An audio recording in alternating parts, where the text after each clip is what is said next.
Apple has silently updated their 13-inch and 15-inch MacBook Pros, so let's talk about everything that's changed, along with what we're really disappointed about, as well as a couple of reasons why it actually makes sense for someone to buy one of these new MacBook Pros right now. First of all, my condolences to those who recently bought a 2018 model just to find out their MacBook is now inferior. Make sure to check your return date to see if you can still return it. On the plus side, only a few things have changed. Both the 13-inch and 15-inch have Apple's new 4th Gen Butterfly keyboard, showing that the 3rd Gen keyboard still has issues after Apple added the silicone barrier to protect it from debris. So for those who have been holding off on a MacBook Pro because of the failing keyboard, it may now actually be fixed once and for all. This almost seems like an act of desperation by Apple to release an update with a fixed keyboard to get people to buy it again. But who knows? For the 13-inch MacBook Pro, the only change is a speed increase on the $1,800 model's base processor, from 2.3 GHz base clock to 2.4,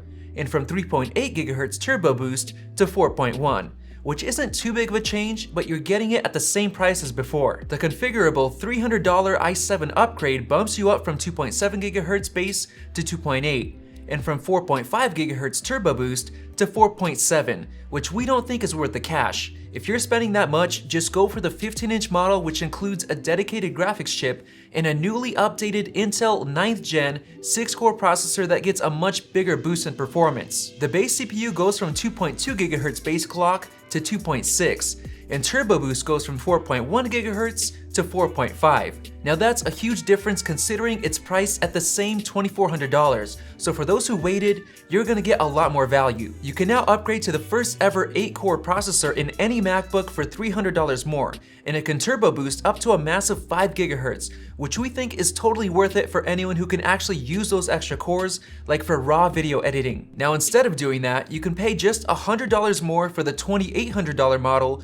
which comes with a slightly slower, but still 8-core processor, the faster 560X graphics chip, and twice the storage space, which we think is worth every penny. To be completely honest, we don't think there's gonna be much of a performance difference between both of those 8-core processors, so just going for the $2,800 model is the best value. We also highly recommend upgrading to the Vega 20 graphics chip if you're doing heavy graphics work or gaming. You can watch this video above to find out why it's well worth the price. Now you might be wondering why the 13-inch MacBook Pro is still stuck on Intel's 8th Gen processor instead of moving on to 9th Gen.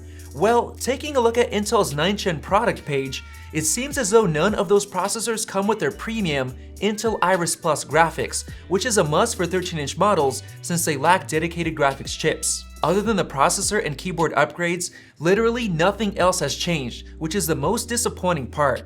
Everyone's been waiting for a complete redesign with thinner bezels, and we unfortunately have to wait even longer. And if Apple was planning a redesign for some time this year, they wouldn't have upgraded the MacBook Pro right now, so it seems like we're going to be waiting until next year for a redesign. And there's still no word on the rumored 16-inch MacBook Pro, so there's a chance that that model will include the new redesign and will come next year.